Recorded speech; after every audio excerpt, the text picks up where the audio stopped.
Hi sir. Stock market basics ಸ್ವಲ್ಪ ಕಲ್ತಿದ್ದೆ ನಾನು. But options ಬಗ್ಗೆ ಕಲಿಬೇಕು ಅಂತ ತುಂಬ ಇಂಟ್ರೆಸ್ಟ್ ಇತ್ತು. ಸೊ ಅದರಿಂದ ಯೂಟ್ಯೂಬ್ ವೀಡಿಯೋಸ್ ಎಲ್ಲ ಚೆಕ್ ಮಾಡೋವಾಗ ಯೂಟ್ಯೂಬಲ್ಲಿ ಆಪ್ಷನ್ಸ್ ಬಗ್ಗೆ ತಿಳ್ಕೊಳ್ಳೋಣ ಅಂತ ಟ್ರೈ ಮಾಡಿದಾಗ ನಿಮ್ಮ ಚಾನಲ್ನ ನೋಡಿದೆ. ಸೊ ನಿಮ್ಮ ಚಾನಲಲ್ಲಿ ತುಂಬ ಡೀಟೇಲಾಗಿ ನೀಟಾಗಿ ಎಕ್ಸ್ಪ್ಲೈನ್ ಮಾಡಿದ್ರು ಆಪ್ಷನ್ಸ್ ಬಗ್ಗೆ. ಸೊ ನೀವು ಕ್ಲಾಸಸ್ ಕಂಡಕ್ಟ್ ಮಾಡ್ತಿದ್ದೀರಾ ಅಂತ ಗೊತ್ತಾಗಿ ನಿಮ್ಮ ಕ್ಲಾಸ್ ಜಾಯ್ನ್ ಆಗಿದೆ. That was one of the best decision I have made in my life.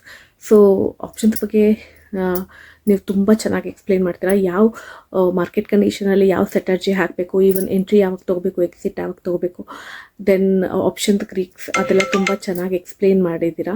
So ನಿಮ್ಮ ಪೇಷನ್ಸ್ ಲೆವೆಲ್ಗೆ ಹ್ಯಾಟ್ಸ್ ಆಫ್ ಹೇಳಲೇಬೇಕು. ಬಿಕಾಸ್ ನೀವು ಅಷ್ಟು ಪೇಷನ್ಸ್ ಆಗಿ ಚಿಕ್ಕ ಮಕ್ಳಿಗೆ ಹೇಳ್ಕೊಟ್ಟಿದ್ರಿ.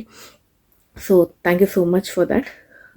ಏನೇ ಡೌಟ್ ಕೇಳಿದ್ರು, ಏನೇ ಕೇಳಿದ್ರು ಇರಿಟೇಟ್ ಆಗ್ದೇ, ಎಷ್ಟೇ ಸತಿ ಕೇಳಿದ್ರು ಇರಿಟೇಟ್ ಆಗ್ದೇ ತುಂಬ ಚೆನ್ನಾಗಿ ಹೇಳ್ಕೊಟ್ಟಿದ್ದೀರಾ.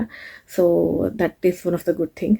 ದೆನ್ ನಿಮ್ಮ ಕ್ಲಾಸಲ್ಲಿ ಏನು ಮಾಡಬೇಕು ಅನ್ನೋದಕ್ಕಿಂತ ಏನು ಮಾಡಬಾರ್ದು ಅಂತ ತುಂಬ ಚೆನ್ನಾಗಿ ಹೇಳ್ಕೊಟ್ಟಿದ್ರ. So I think that is one of the good thing. Stock ಮಾರ್ಕೆಟಲ್ಲಿ ಜಾಸ್ತಿ ದಿನ ಸಸ್ಟೇನ್ ಹಾಕಬೇಕು ಅಂತ ಅಂದರೆ, ಜಾಸ್ತಿ ವರ್ಷ ಸಸ್ಟೇನ್ ಹಾಕಬೇಕು ಅಂದರೆ that is one of the important thing ಅಂತ ನನಗನ್ಸುತ್ತೆ.